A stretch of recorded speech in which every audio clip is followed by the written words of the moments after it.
É hora da entrevista do dia com Denise Campos de Toledo. E vamos falar agora sobre as decisões do STF em relação ao Bolsa Família, orçamento secreto e as implicações das articulações do novo governo com o Congresso. Eu converso com o André Regis, que é cientista político e professor da Universidade Federal de Pernambuco. André, boa noite. Boa noite, Denise. Grande prazer estar de volta à TV Gazeta. Muito obrigado pelo convite. Eu que agradeço a participação. E, André, como é que você vê essas decisões da Justiça? Em princípio, trazem um alívio para o novo governo nas negociações, nas articulações com o Congresso, o orçamento secreto sendo considerado inconstitucional, mesmo com aquelas mudanças que foram apresentadas antes, que foram decididas a semana passada. E tem a questão do Bolsa Família, que está garantido fora do teto de gastos. Mas parece que o novo governo insiste no plano A, que é a aprovação da PEC, e talvez o Congresso não aceite tão fácil acabar com o orçamento secreto. Já tem até a verba, mais de 19 bilhões no orçamento do ano que vem. Como é que você vê a condição política a partir dessas decisões? Olha, ambas decisões ajudam muito o governo, a transição para o novo governo, melhor dizendo. Eu acredito que, eu concordo com você até, que é um alívio.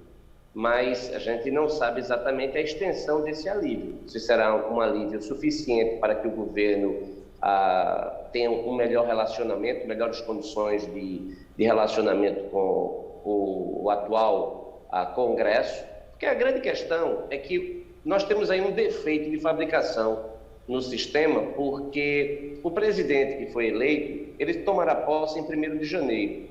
E o Congresso atual ainda terá mais um mês. O Congresso novo só virá em fevereiro de 2023. Nesse intervalo, o governo eleito ter que negociar com com um Congresso que sai, não é uma boa negociação, porque acredito que os parlamentares têm muito interesse em barganhar cargos no governo. Isso desequilibra até a composição do novo governo. Então, acho que a partir do momento que o presidente ele não tem mais aquela pressão de aprovar a PEC, de ter aprovado a PEC para que ele possa cumprir uma promessa de campanha, isso para ele é um grande alívio. Ele não está numa posição tão mais fragilizada quanto ele esteve ao iniciar o processo de negociação com a presidência da Câmara dos Deputados.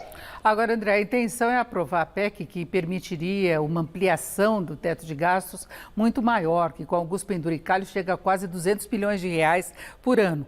Então, não é a questão apenas de ter recursos para o Bolsa Família de R$600 e mais 150 por criança de cada família beneficiada, não é? A equipe de transição quer bem mais que isso.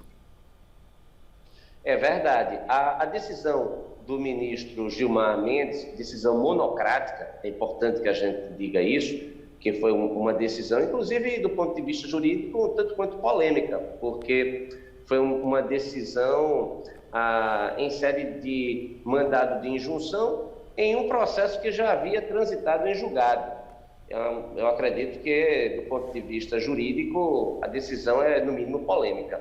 Mas esta decisão, ela, do ponto de vista da responsabilidade fiscal, dos cofres públicos, ela tem um impacto muito menor, inferior a 60 bilhões para o próximo ano apenas, enquanto o presidente quer garantir quase 200 bi, como você diz, por ano para os próximos 2. Então, na verdade, estamos falando aí da emenda, ou aliás, da decisão de Gilmar Ferreira Mendes, no montante de 60 bi para um ano só, contra 400 bilhões em 2 anos.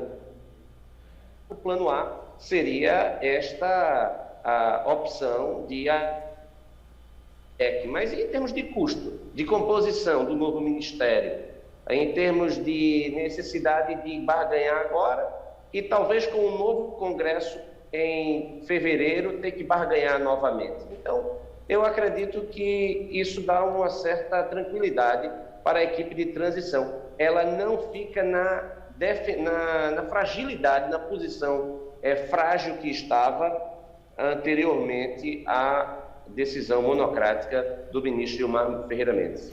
Agora, na verdade, a equipe de transição não estava com tanta dificuldade assim em relação à aprovação da PEC. A grande discussão era o prazo de ampliação do teto de gastos, seria por 2 anos, como foi aprovada pelo Senado, e a questão do valor, se ficaria restrito ao Bolsa Família, e tinha propostas, inclusive, de senadores, se discutia também na Câmara a possibilidade de 70, 80 bilhões, o que é um pouquinho mais do que Gilmar Mendes deu. Então, não, na verdade, não é uma vantagem assim, tão grande do ponto de vista financeiro, pode ser do ponto de vista da articulação política, não é?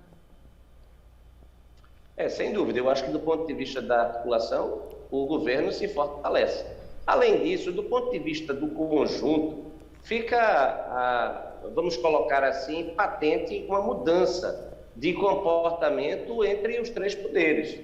Ou seja, se a gente analisar as 2 decisões em conjunto, ou seja, a decisão que favorece o governo para que ele possa manter a sua principal proposta de campanha ou promessa de campanha, e, ao mesmo tempo, que sinalize para a recuperação de poderes orçamentários pelo presidente a partir do próximo ano, isso, com 2 decisões do Supremo Tribunal Federal, isso indica uma mudança nas relações entre os 3 poderes.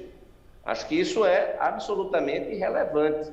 Ou seja, o que está acontecendo, que está sendo sinalizado, é uma restauração do padrão até Bolsonaro, ou seja, a presidência e o Supremo, de certa forma, com um relacionamento em que a presidência não tem nenhum tipo de problema de colocar as suas políticas públicas em execução por dificuldade de relacionamento com o Supremo. Então, eu acredito que se a gente analisar do ponto de vista do conjunto, ou seja, mais uma vez há um fortalecimento da figura presidencial.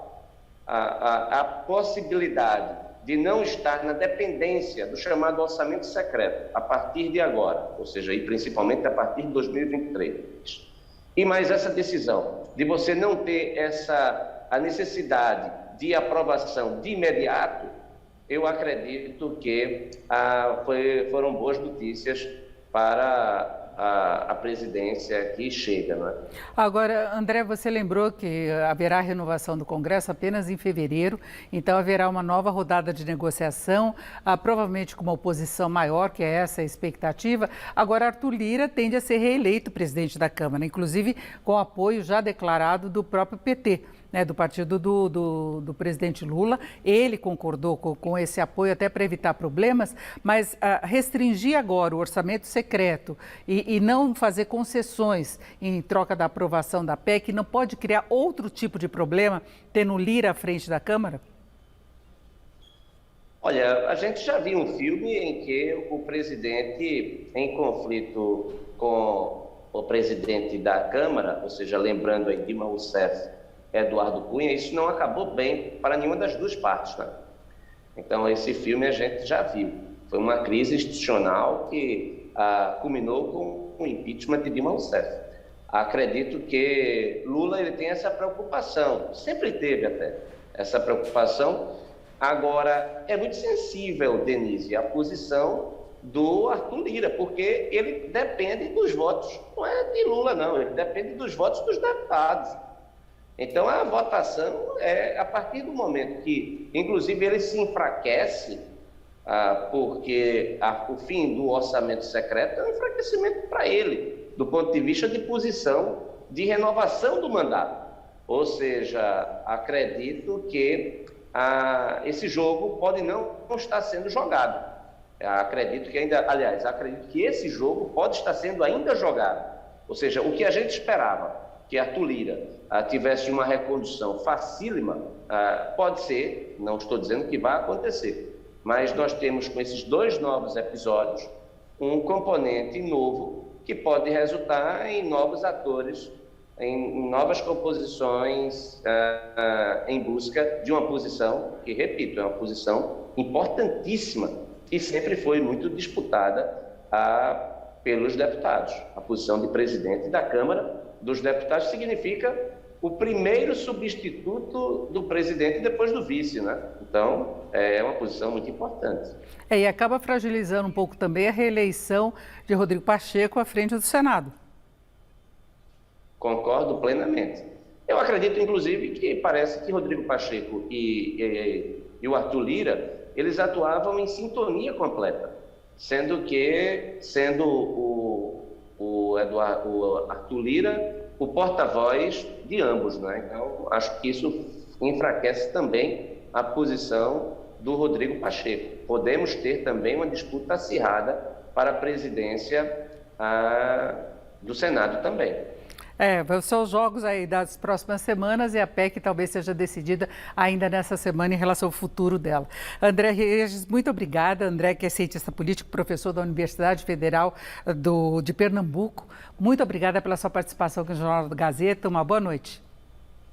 Eu que agradeço, Denise. Sempre ao dispor. Foi um grande prazer. Obrigada. Laerte. Lembrando que